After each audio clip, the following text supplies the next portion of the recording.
അസ്സലാമലൈക്കും വറഹ്മത്തുള്ളാഹി തആല വബറകാതുഹു. ഏവർക്കും റദ്വാൻ ന്യൂസിലേക്ക് സ്വാഗതം. വാർത്തകൾ വായിക്കുന്നത് ഷെഫിൻ ഇ.പി. മദ്രസ ബസാർ. പ്രധാന വാർത്തകൾ. ലക്ഷങ്ങളുടെ സ്വർണവും പണവും കവർന്ന് ഇസ്രായേൽ സൈന്യം. KSRTC നഷ്ടം കുറയ്ക്കാനായി കുട്ടി ബസ്സുകൾ വാങ്ങാൻ പദ്ധതിയിട്ട് സർക്കാർ. റിപ്പബ്ലിക് പരേഡ് കേരളത്തിൻ്റെ നിശ്ചിത ദൃശ്യത്തിന് അനുമതിയില്ല. സ്പോർട്സ്. 2023 കൂടുതൽ ഗോൾ നേടുന്ന താരമായി ക്രിസ്ത്യാനോ റൊണാൾഡോ. വാർത്തകൾ വിശദമായി. ലക്ഷങ്ങളുടെ സ്വർണവും പണവും കവർന്ന് ഇസ്രായേൽ സൈന്യം. ഗസ. കഴിഞ്ഞ ഒക്ടോബർ 7 ആരംഭിച്ച ഇസ്രായേൽ ഗസ യുദ്ധം വലിയ നാശങ്ങളാണ് സൃഷ്ടിക്കുന്നത്. 20,000-ൽ മുകളിൽ ആളുകൾ ഇതുവരെ കൊല്ലപ്പെട്ടു. 50,000-ൽ മുകളിൽ ആളുകൾ ആശുപത്രിയിൽ ചികിത്സയിലാണ്. ഗസയിൽ ഏകദേശം 70% വീടുകൾ പൊളിക്കപ്പെട്ടു. കെട്ടിടങ്ങളും തകർത്തു കഴിഞ്ഞു. അതോടൊപ്പം മറ്റു ക്രൂരകൃത്യങ്ങളുടെ റിപ്പോർട്ട് കൂടിയാണ് നമ്മിലേക്ക് എത്തുന്നത്. അക്രമത്തിനിടയിൽ ഇസ്രായേൽ സൈന്യം ഗസയിൽ മോഷണവും കൊള്ളയും നടത്തുകയാണെന്ന് ഇപ്പോൾ കിട്ടുന്ന റിപ്പോർട്ട്. ഗസയിൽ നിന്നും നമ്മോടൊപ്പം ഫായിസ് ചേരുന്നു. ഫായിസ്, കേൾക്കാമോ?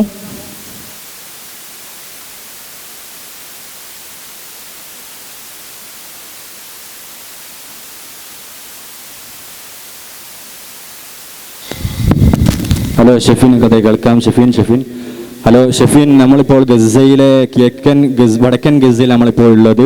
ഇവിടെ നിലവിൽ ഈ പ്രദേശത്ത് നിന്നും 80ഓളം മൃതദേഹങ്ങളിൽ നിന്നാണ് അവയവങ്ങൾ മോഷ്ടിക്കപ്പെട്ടിട്ടുള്ളതെന്നാണ് ഗസൻ ഗവൺമെൻറ് ന്യൂസ് ഏജൻസിയുടെ ഇപ്പോൾ റിപ്പോർട്ട് ചെയ്തിട്ടുണ്ട്.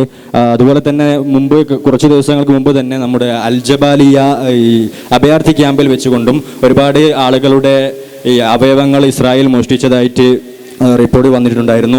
അതുപോലെ തന്നെ ഗസയിലെ തകർക്കപ്പെട്ടുകൊണ്ടിരിക്കുന്ന ഈ വീടുകളിൽ നിന്നും ഒരുപാട് സ്വർണ്ണ ആഭരണങ്ങളും മറ്റു വിലപിടിപ്പുള്ള വസ്തുക്കളുമൊക്കെ ഇപ്പോൾ മോഷ്ടിച്ചു കൊണ്ടിരിക്കുകയാണ്. അത് അപഹരിച്ചു കൊണ്ടിരിക്കുകയാണ്. ഇസ്രായേൽ മോശം അവസ്ഥ തുടർന്നു കൊണ്ടിരിക്കുകയാണെന്ന് ഫായിസിന്റെ റിപ്പോർട്ടിലൂടെ നമുക്ക് മനസ്സിലാക്കാൻ സാധിക്കും. KSRTC നഷ്ടം കുറയ്ക്കാനായി കുട്ടി ബസ്സുകൾ വാങ്ങാൻ പദ്ധതിയിട്ട് സർക്കാർ.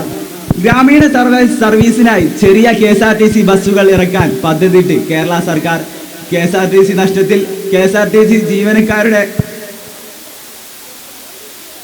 ജീവനക്കാർക്ക് ശമ്പളമില്ല. KSRTCയുടെ ദുരിതകാലം നിലനിൽക്കാൻ തുടങ്ങിയിട്ട് വർഷം ഒരുപാടായെങ്കിലും ഇതുവരെ കൃത്യമായ നടപടികൾ ഒന്നും സ്വീകരിച്ചിട്ടില്ല. മറ്റു സംസ്ഥാനങ്ങൾ ലാഭത്തിൽ ഓടുന്ന സർവീസ് ബസ്സുകൾ എന്തുകൊണ്ട് കേരളത്തിലെത്തുമ്പോൾ നഷ്ടം സംഭവിക്കുന്നു എന്നുള്ള ചോദ്യത്തിനും കേരളം മുട്ടുമടക്കുകയാണ്. പുതിയ ബസ് സർവീസുകളിലൂടെ KSRTCയുടെ നഷ്ടം കുറയ്ക്കുമെന്നാണ് ഗതാഗത മന്ത്രി ഗണേഷ് കുമാർ നൽകുന്നത്. കോഴിക്കോട് നിന്നും ഫിറോസ് നമ്മോടൊപ്പം ചേരുന്നു. അതായത് ഫിറോസ്, എന്താണ് നിലവിലെ അപ്പോൾ അവിടുത്തെ അവസ്ഥ എന്നുള്ളത്?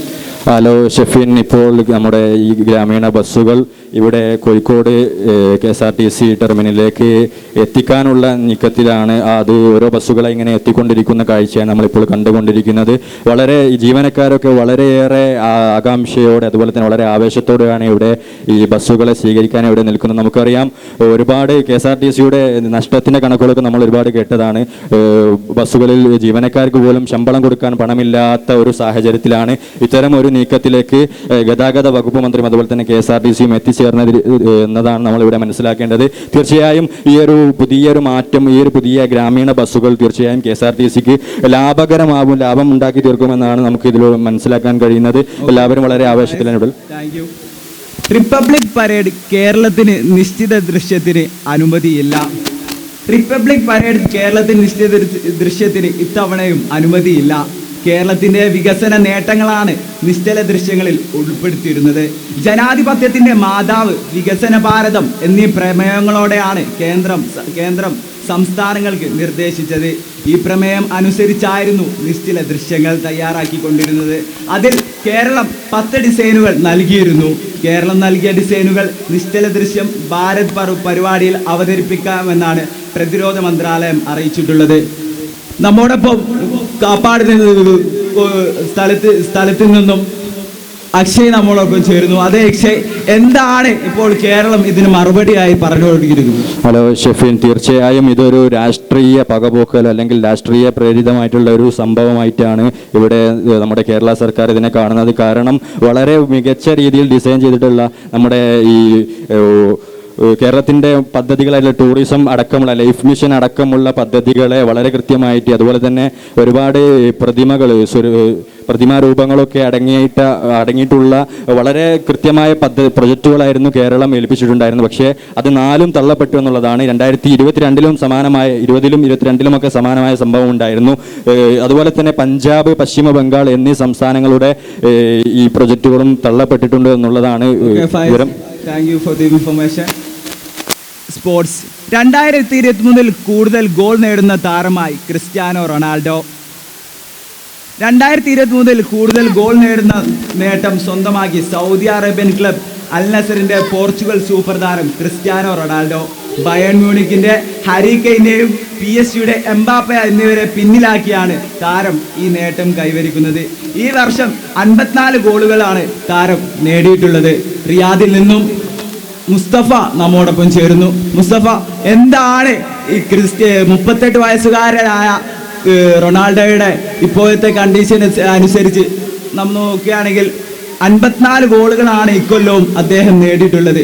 നിലവിലെ അദ്ദേഹം എന്താണ് നമ്മോട് പറയുന്നത്?